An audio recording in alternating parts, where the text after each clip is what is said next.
लग्नानंतर जी आपण फायनान्स सुरू करतो किंवा जी फायनान्स प्लॅनिंग असेल ती एक कशी केली पाहिजे किंवा त्याला स्टार्ट कसं केलं पाहिजे? सगळ्यात आधी आपण काय करतो, लग्न जुळल्यानंतर पत्रिका जुळवतो. अरेंज मॅरेजमध्ये तर सगळ्यात महत्त्वाचा कार्यक्रम म्हणजे पत्रिका जुळवणं. करेक्ट. लव्ह मॅरेजमध्ये सुद्धा बऱ्यापैकी लोक आता पत्रिका मॅच करतात.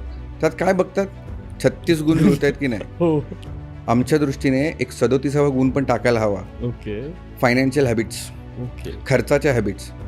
कारण ही एकच गोष्ट अशी आहे जी तुमची अख्ख्या संसार कसा चालणार आहे ती पूर्ण ह्याच्यावर डिपेंड आहे, तुमच्या फायनान्शियल हॅबिट्सवर. लव्ह मॅरेजमध्ये बऱ्यापैकी एकमेकांच्या सवया माहिती असतात. करेक्ट. अरेंज मॅरेजमध्ये लग्न जुळल्यानंतर ठरल्यानंतर बोलणी चालणी होतात, त्याच्यात थोडंफार शेअरिंग होतं.